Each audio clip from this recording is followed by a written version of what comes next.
क्योंकि आप एक सुखी और समृद्ध परिवार से बिलोंग करते हैं, क्योंकि आप फाइनेंशियली अबंडेंट हैं। आपका बिजनेस भी दिन दूनी रात चौगनी तरक्की कर ही रहा है। आपकी लाइफ में कोई प्रॉब्लम है तो बस ये कि you are suffering from emotional hurt, क्योंकि आप एक बहुत ही सुखी और समृद्ध परिवार से ताल्लुक रखते हैं और अब तक आपकी शादी भी हो चुकी है और बहुत ही केयरिंग और लविंग लाइफ पार्टनर की आपकी लाइफ में एंट्री हो चुकी है। तो अब हो क्या रहा है, काफी समय से आप दोनों के बीच ना तालमेल नहीं बैठ रहा। कुछ समय पहले की बात करूं तो आपके लिए एक दूसरे की खूबी और खामी मैटर ही नहीं कर रही थी।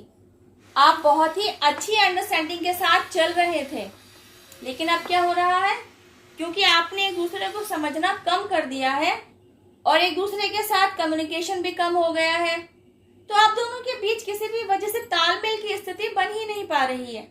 Because you are a weakened soul.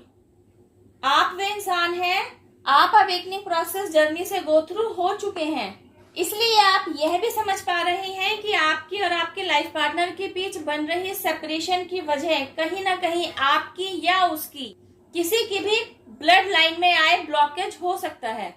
जिस ब्लड लाइन को आपके लाइफ पार्टनर ने कैरी कर रखा है, आपको उसकी स्टोरी तो नहीं पता, लेकिन जिस ब्लड लाइन को आपने कैरी कर रखा है, आपको उसकी स्टोरी पता है। आप जानते हैं कि यही सेपरेशन पीरियड आपके माता पिता फेस कर चुके हैं। आपके माता पिता एक दूसरे से अलग तो नहीं हुए थे, डिवोर्स तो नहीं लिया था, लेकिन वे लोग एक दूसरे के साथ रहते हुए भी साथ नहीं थे।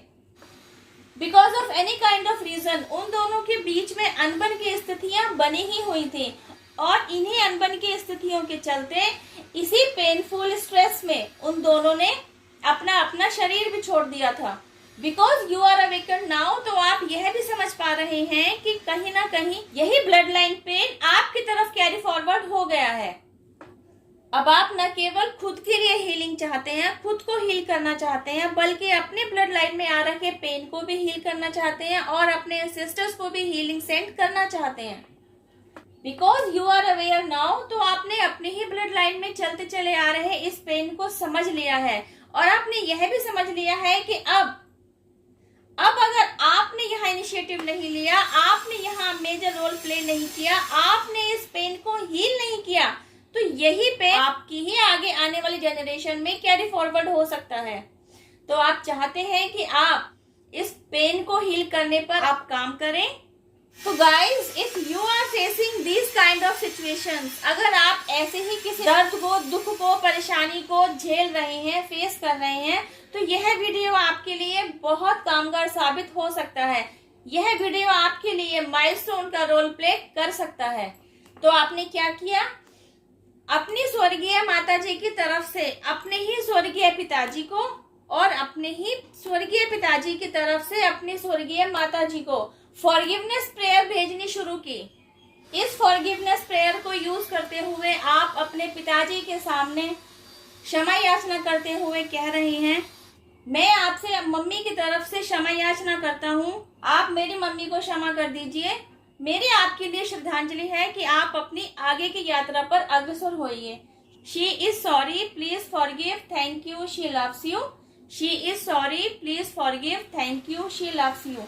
ऐसे ही फॉरगिवनेस प्रेयर आपने अपने पिताजी के लिए अपनी माताजी से भी करनी है। आपने अपनी माताजी से कहना है, मम्मी आप पिताजी को क्षमा कर दीजिए, मैं पिताजी की तरफ से आपसे क्षमा याचना करता हूँ या करती हूँ, आप उन्हें क्षमा कर दीजिए। और मेरी आपके लिए श्रद्धांजलि है कि आप अपनी आगे की यात्रा पर अग्रसर होइए।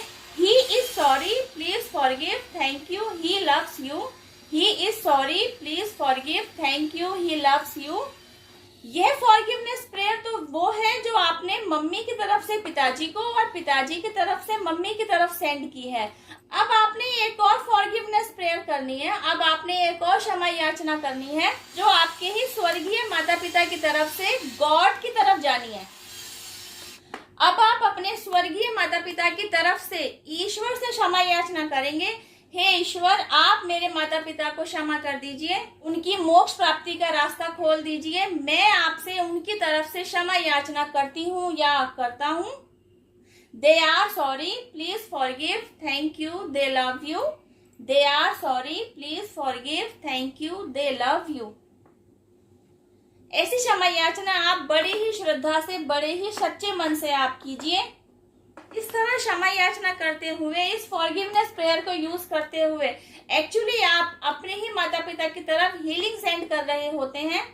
इस हीलिंग प्रेयर का यूज करते हुए न केवल आपका आपके लाइफ पार्टनर के साथ रिश्ता सुधरने लगेगा, बल्कि आपने जो आपके एंसेस्टर्स को हीलिंग सेंड करने का इनिशिएटिव लिया है, इसकी वजह से आपके आगे आने वाले ब्लड लाइन पर से वह पेन भी हट जाएगा।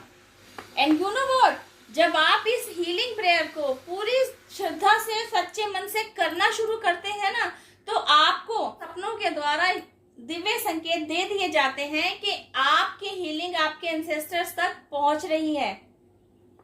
एक संकेत तो आपको सपनों के माध्यम से दे दिया जाता है कि आपकी हीलिंग आपके एंसेस्टर्स तक पहुंच रही है, और दूसरा संकेत आपको जीती जागती दुनिया में मिल रहा होता है कि आपका आपके लाइफ पार्टनर के साथ तालमेल सुधर रहा होता है।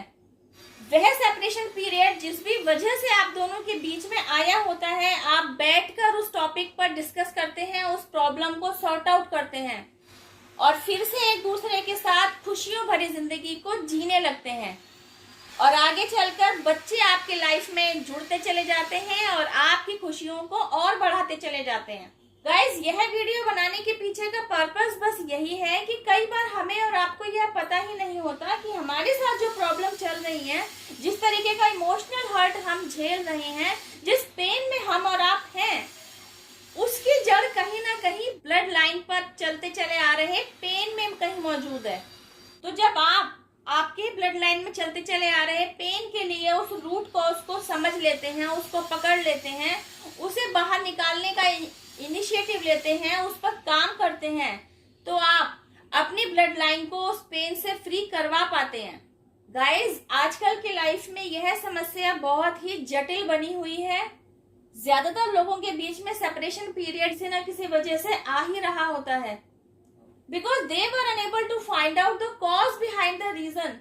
उनकी लाइफ में आए इस पीरियड के लिए असली वजह क्या हो सकती है, उन्हें इसके बारे में दूर दूर तक भी कुछ पता ही नहीं होता। तो होता क्या है, बजाय इस प्रॉब्लम की जड़ में जाने के, इस प्रॉब्लम पर काम करने के, इस प्रॉब्लम को जड़ से दूर भगाने पर काम करने के, वे खुद ही एक दूसरे से दूर हो जाते हैं, जो कि नहीं होना चाहिए। यहाँ आपके द्वारा आपका ही मेजर रोल इस तरीके से प्ले कराया गया। एक तरफ तो आपने अपने ही माता पिता को एक दूसरे के लिए हीलिंग सेंड की, और दूसरी तरफ अपने ही स्वर्गीय माता पिता की तरफ से ईश्वर से भी आपने माफी प्रार्थना की, क्षमा याचना की, उनकी मोक्ष प्राप्ति के लिए क्षमा याचना की। यही है आपके द्वारा निभाया जाने वाला वह इम्पोर्टेंट रोल, जिसे एक्चुअली प्ले करने आप यहाँ आए हैं। लेकिन कुछ लोग तो पैसा कमाने के उधेड़-बुन में लगे रहते हैं, और कुछ लोग आपके जैसे होते हैं जिसके लाइफ में पैसा कमाने की कोई प्रॉब्लम नहीं है, लेकिन फिर भी इस सेपरेशन पीरियड को झेलते हैं। उसके पीछे की वजह यही होती है आपकी ब्लड लाइन हीलिंग। तो अपनी ब्लड लाइन हीलिंग को करते रहिए, अपने एंसेस्टर्स का आशीर्वाद लेते रहिए, साथ ही साथ आप पूरे डिवाइन रियल्म का आशीर्वाद लेते रहिए। डिवाइन पावर जिनमें भी आपकी श्रद्धा है, आपके ancestors, spirit guides, angels, universe, mother nature, सभी को थैंक यू कहिए, इन्हें ग्रेटिट्यूड देते रहिए, क्योंकि इन्हीं के आशीर्वाद, सपोर्ट, हेल्प और प्रोटेक्शन की वजह से हम और आप आज तक संभले हुए हैं और अपनी अपने सोल ग्रोथ पर अग्रसर हैं। एंड यू नो व्हाट, जब आप इस माफी प्रार्थना को अपने डेली रूटीन का हिस्सा बनाते हैं ना, तो आपके आपसी रिश्ते भी धीरे धीरे मधुर होते जाते हैं। उनमें उनके बीच आया अलगाव भी अपने आप ही दूर होने लगता है।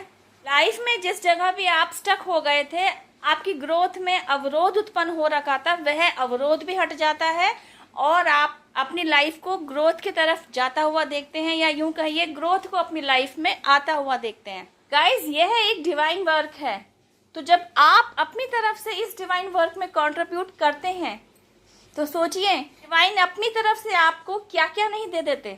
मनी, अबंडेंस, प्रोस्पेरिटी, आपकी खुशियाँ, आपके डिजायर्स, जो भी आपको चाहिए हो आपकी 3D वर्ल्ड में, सब कुछ ईश्वर की तरफ से ब्लेसिंग्स के रूप में आपकी तरफ भेज दिया जाता है।